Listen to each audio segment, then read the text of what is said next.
नमस्कार दोस्तों, आज की कहानी है बेटियों वाले हैं तो क्या हुआ। सुबह सुबह मीठी आवाज में आरती की गूंज से पूरा वातावरण निर्मल हो रहा था। उनकी आवाज में साक्षात सरस्वती का वास था। यह आरती की आवाज सुधाकर जी के घर से आ रही थी। उनकी पत्नी सुनीता जी रोज सुबह 5 बजे ही भगवान की भक्ति में लग जाती थी।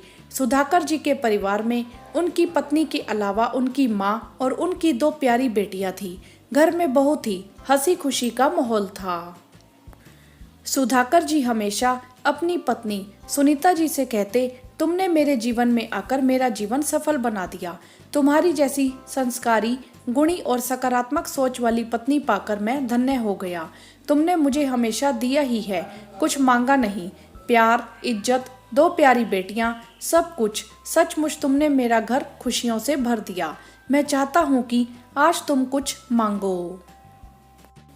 मैं क्या मांगू? भगवान ने मुझे बिन मांगे सब कुछ दे दिया।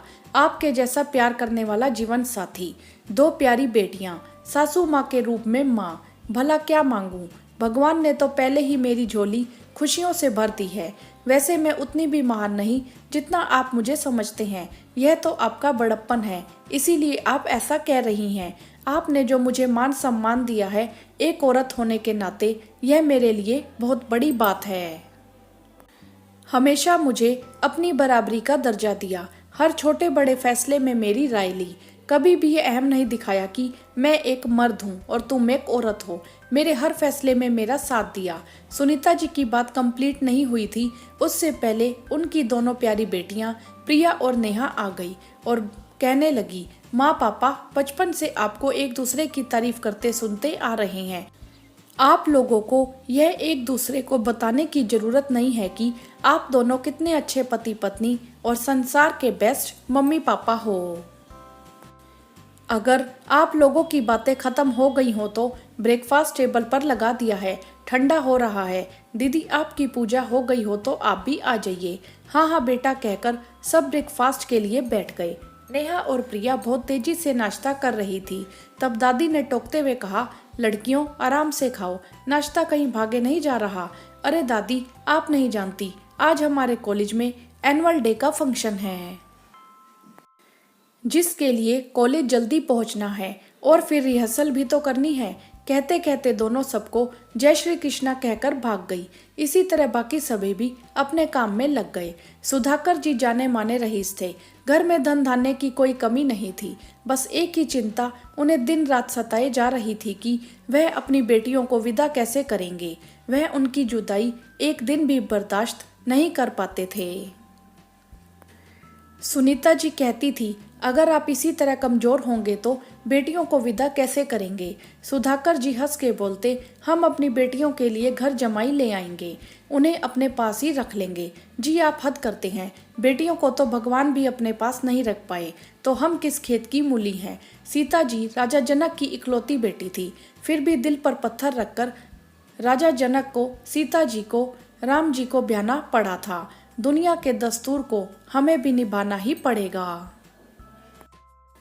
वह तो ठीक है, पर तुम्हें तो पता है सुनीता, हमने अपनी बेटियों को कितने नाजों से पाला है, अपनी पलकों पर बिठाकर रखा है, उनकी हर ख्वाहिशों को पूरा किया है और करे भी क्यों नहीं।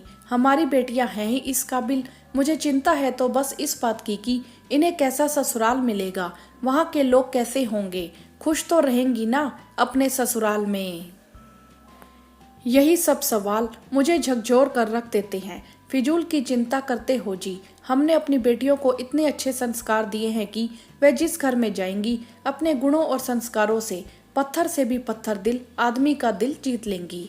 वैसे भी अभी प्रिया की शादी 2 साल और नेहा की शादी में 4 साल की देरी है। प्रिया जब 2 साल बाद वकील बन जाएगी तभी तो उसकी शादी करोगे। अरे सुनीता, प्रिया के रिश्ते तो अभी से आने शुरू हो गए हैं। बस इसीलिए दिल में हलचल सी होने लगी है कि मेरी जिंदगी में भी वह दिन आने वाला है जब मुझे अपने कलेजे के टुकड़े को अपने से अलग करना होगा।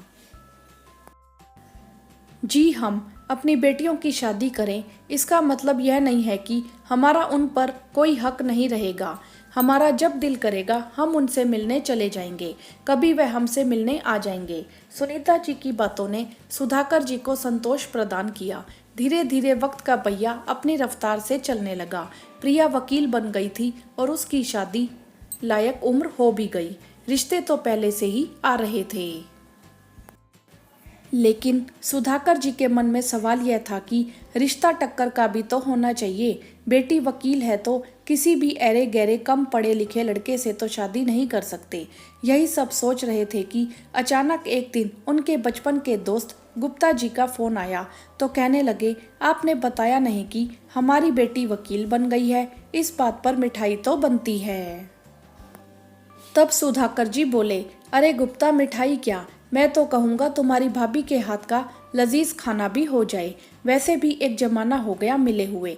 गुप्ता जी ने कहा, नेकी और पूछ पूछ, मैं और मेरा परिवार अभी दिल्ली भ्रमण के लिए आए हुए हैं, कल रात को ही तुम्हारे घर डिनर करते हैं। ठीक है कहकर सुधाकर जी ने फोन रख दिया। दूसरे दिन गुप्ता जी अपने परिवार के साथ डिनर के लिए आ गए। बातों बातों में उन्होंने बताया कि उनका बेटा आईएएस ऑफिसर बन चुका है। अगर तुम उचित समझो तो प्रिया और राकेश का रिश्ता कर देते हैं। बचपन की दोस्ती रिश्तेदारी में बदल जाएगी।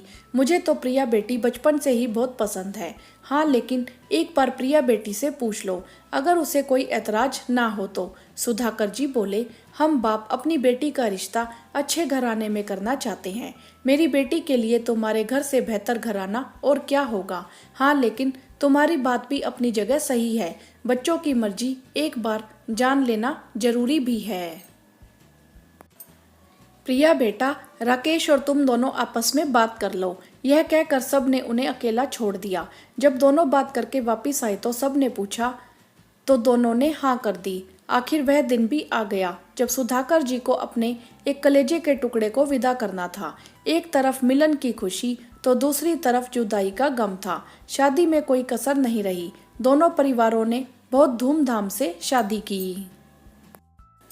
विदाई के वक्त सुधाकर जी और सुनीता जी की आंखें नम हो रही और प्रिया को भी बाबुल का घर छोड़ना गवारा नहीं था, लेकिन समाज की रीत को तो निभाना ही था।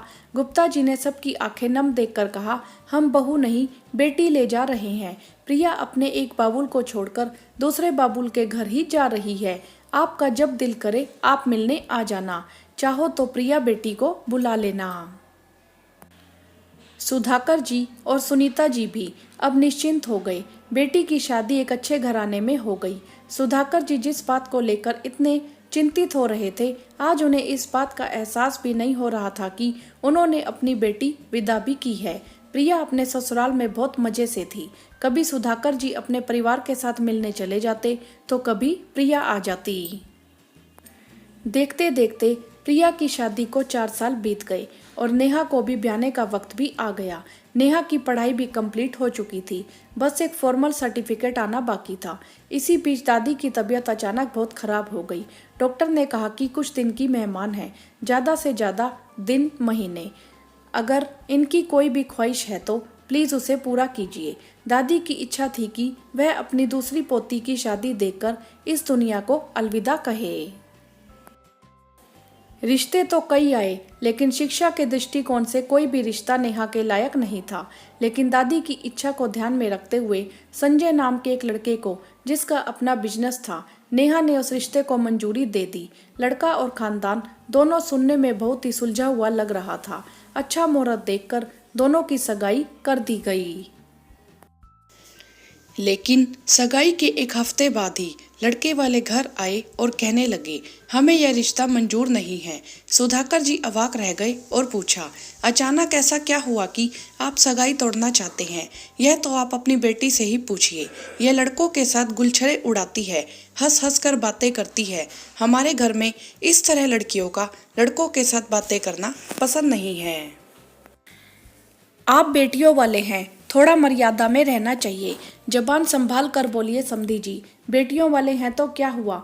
मुझे नहीं पता कि इस आधुनिक युग में भी आप लड़कियों का लड़कों से बातें करना बुरा क्यों समझते हैं। मेरी बेटी डॉक्टर है, उसका प्रोफेशन ही ऐसा है कि उसे अपने क्लिक से पेशेंट की केस हिस्ट्री को लेकर डिस्कस करना ही पड़ता है।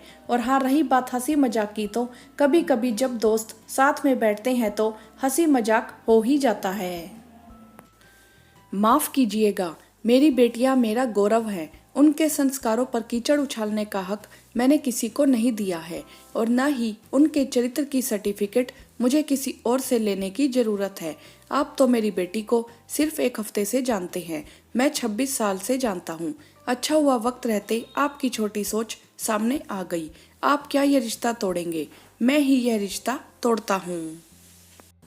वैसे भी आपका बेटा किसी भी लिहाज से मेरी बेटी के काबिल है ही नहीं। दोस्तों, आपको क्या लगता है, सुधाकर जी ने रिश्ता तोड़कर सही किया? आप अपनी राय कमेंट बॉक्स में जरूर बताएं। वीडियो को लाइक करें, शेयर करें और चैनल को सब्सक्राइब भी करें। धन्यवाद।